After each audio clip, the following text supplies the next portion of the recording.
This guy as a young man had a dream to become a big movie star, to come to Hollywood and to become a great director and producer and a writer and all those kind of dreams he had. Of course, everyone told him it can't be done. But he wouldn't take no for an answer, and he moved across from New York to Los Angeles to Hollywood. And of course, one day, after struggling, like we all do in the beginning, to get into TV and into movies, he had this idea of writing a script. And in longhand, he wrote this script, which was Rocky.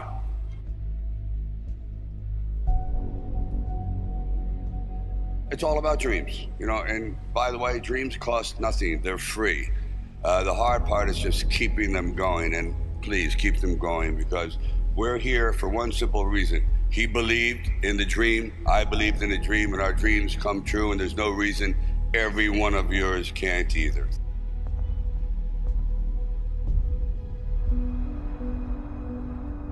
I used to sit in this little apartment, and it was a room. As a matter of fact, the room was so small, I remember I was able to open up the window and close the door while sitting on the bed at the same time. It was like 8 feet by 8 feet by 9 feet.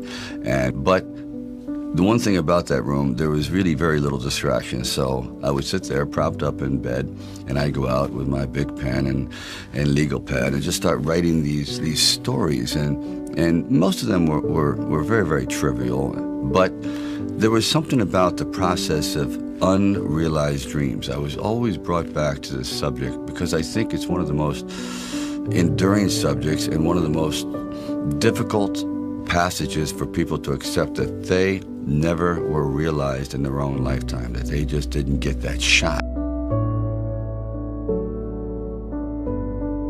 I decided it was a time to come to California, so I went to California. And I moved in the valley, and things weren't going very, very well there. As a matter of fact, I had to go out and try to sell my dog because it was either do that or he just was not going to be very well fed. And then one night, I went to see Muhammad Ali fight. For one brief moment, this supposed stumble bum turned out to be magnificent in the fact that he lasted and knocked the champion down. I said, boy, if this isn't a metaphor for life. His entire life crystallized at that moment. He will be remembered for all eternity, at least among the fight fans. He did something extraordinary. I said, now that is probably what I need as a catalyst for an idea. A man who's going to stand up to life and take one shot and maybe go the distance. So I started to write. And it was one of those writing frenzies. And 3 days later, I came up with the script of Rocky. Now, the script by no means was a finished piece of material. It was probably about 90 pages, and maybe 10% of it remained in the final script, but it was done. I first met Bob Chardoff and Irwin Winkler, and I believe I was there on a casting call. So we're talking a little bit, and I guess I really wasn't right for the acting part. And on the way out, I said, oh, I don't know if it matters, but I do a little bit of writing. He goes, really? I said, yeah, I'm writing this story. I have this thing about wrestlers, and I might do something about boxing. Well, he says, well, bring it around. And I thought, if I hadn't stopped on the way out, that's why I tell all actors or writers, don't give up, keep talking. Eventually you might hit a nerve somewhere and they go, come on back. And if they didn't say, come on back, or bring it later and let's see what you've developed, I wouldn't be sitting here. So I have to give incredible credit to their insight and their patience, and they're willing to take a chance, which it doesn't exist much anymore, unfortunately.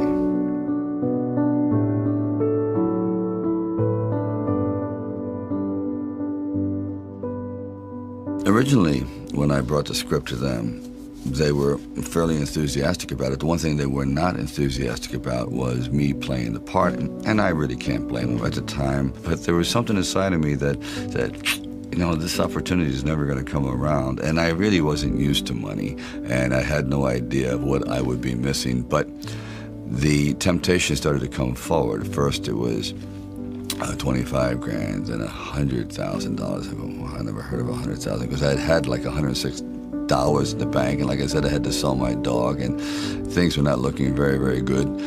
My $40 car had just blown up, so I was taking a bus to work.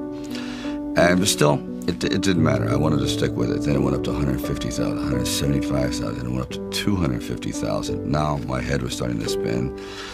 And it went up to 330,000. And probably, I heard it went up to 360,000. And I thought, all right, you know, you've really managed poverty very well. You've got this down to a science. You really don't need much to live on. I had like sort of figured it out. So I was not in any way used to the good life. So I thought, you know what? If I know in the back of my mind, if I sell this script and it does very, very well, I'm going to jump off a building. And if I'm not in it. So this is one of those things where you just roll the dice and you fly by the proverbial seat of your pants. Say, all right, I got to try it. I got to just do it. I may be totally wrong, and I'm going to be taking a lot of people down with me, but I just believe in it.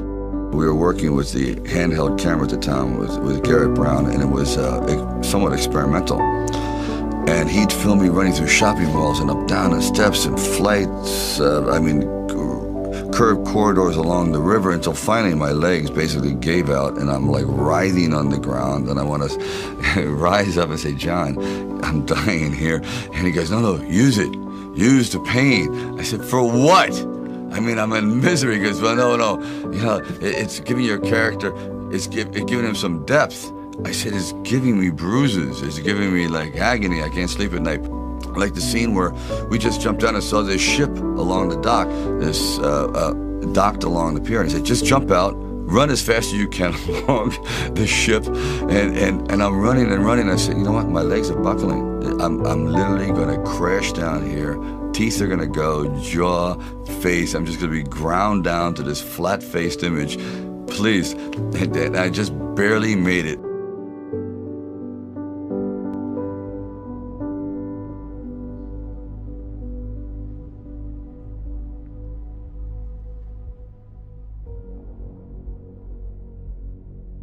The world ain't all sunshine and rainbows. It's a very mean and nasty place, and I don't care how tough you are, it will beat you to your knees and keep you there permanently if you let it. You, me, or nobody is gonna hit as hard as life. But it ain't about how hard you hit. It's about how hard you can get hit and keep moving forward. How much you can take and keep moving forward. That's how winning is done.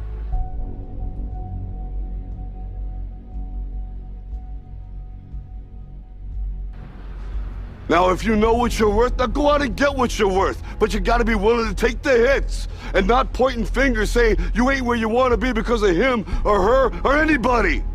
Cowards do that, and that ain't you. You're better than that.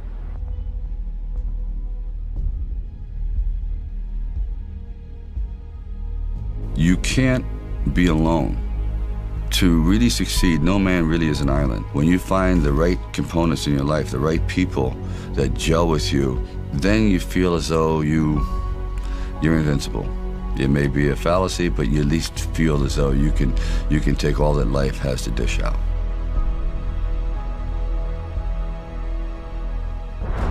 At the very end of our lives, if we can still say, you know, we were never humbled, we were knocked down, but we got up, and I can say, I lived life with integrity, and I took all the blows, as the song says, and I still prevailed. I think that's a good epitaph for anyone.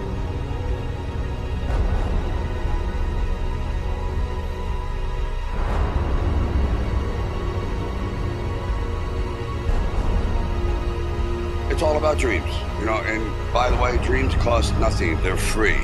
The hard part is just keeping them going, and please keep them going, because we're here for one simple reason. He believed in the dream, I believed in the dream, and our dreams come true, and there's no reason every one of yours can't either.